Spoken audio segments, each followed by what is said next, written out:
Saudari-saudara umat Allah yang terkasih, pertama-tama saya sebagai pastor pemimpin gereja Katolik mengucapkan selamat Hari Raya Idul Adha kepada segenap umat Islam. Kali ini saya membawakan sebuah renungan sebagai bentuk perbandingan dan sekaligus melihat unsur nilai kesamaan dari kurban atau Idul Adha itu sendiri. Mari kita awali dengan membuat tanda salib. Dalam nama Bapa dan Putra dan Roh Kudus. Amin. Saudari-saudaraku yang terkasih, apa kesamaan dan perbedaan tradisi persembahan kurban dalam agama Katolik dan agama Islam?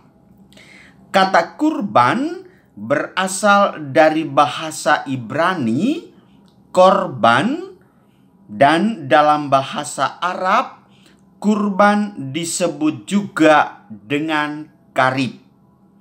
Dalam Islam, kata ini diartikan sebagai pendekatan diri kepada Allah. Sedangkan di dalam agama Kristen, atau dalam hal ini yang saya maksudkan adalah agama Katolik, bahwa dikatakan setelah kedatangan Yesus, agama Katolik pun hadir sebagai agama turunan dari Yahudi. Dalam ritual keagamaannya, agama Katolik memang masih tetap berpegang pada ritual agama dari kitab Taurat. Dalam Alkitab disebut Perjanjian Lama. Sementara dalam Islam sendiri, konsep kurban ini tetap mewarisi tradisi Yahudi. Namun, Islam lebih mengaitkan kurban dalam ritual hajinya. Uniknya, baik Yahudi, Kristen, dan Islam tetap menetapkan standar kurban yang berkenan kepada Tuhan adalah kurban seperti yang dipersembahkan Habel dan Abraham. Bagaimana dengan Yahudi, Kristen, dan Islam sama-sama menghubungkan kurban pada peristiwa saat Abraham mengorbankan anaknya? Ini cikal bakal pemahaman kita tentang perayaan Idul Adha atau perayaan Hari Raya Kurban. Kurban dalam Yahudi berkaitan erat dengan peristiwa saat Abraham mengorbankan anaknya Ishak. Yahudi menyebut kurban Ishak ini ha'akedah atau pengikatan. Sedangkan dalam Islam, peringatan atas kurban anak Abraham ini dikenal dengan hari Idul Adha. Bedanya, dalam kitab Quran tidak disebutkan siapa nama anak Abraham yang dikurbankan itu.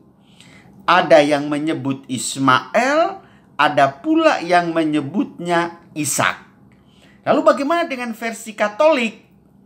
Ritual kurban ini dipandang sebagai bayangan dari kurban yang sebenarnya. Misalnya, anak domba yang tak bernoda dan tak bercacat. Kitab Ulangan bab 17 ayat 1. Adalah lambang bahwa dia tidak berdosa. Dalam Islam juga ditetapkan bahwa kurban yang layak haruslah binatang yang tidak bercacat. Maka kalau kita lihat Ibu Bapak Saudari-saudaraku, menjelang Idul Adha diadakan pengecekan sapi, kambing, dan dalam konteks hanya mau memastikan bahwa dia sehat dan tidak bercacat. Bagaimana Yahudi, Kristen, dan Islam dalam memaknai kurban? Sama-sama kita berjalan bersama. Sampai saat ini, agama Yahudi dan Islam memang masih belum bisa menerima konsep kurban penebusan dalam iman Kristiani Katolik. Meskipun Yahudi dan Katolik berkiblat pada satu sumber yang sama, penafsiran yang berbeda membuat keduanya berbeda pemahaman. Jika orang Katolik memandang bahwa Yesus adalah penggenapan kedatangan Mesias, maka Yahudi justru masih terus menanti kedatangan Sang Mesias itu. Maka kalau mau secara harafiah kita katakan, agama Yahudi itu belum memiliki iman akan Kristus. Mereka masih terus menanti kedatangan Sang Mesias. Sementara Islam yang berbeda secara sumber kitab suci benar-benar memaknai kurban secara berbeda.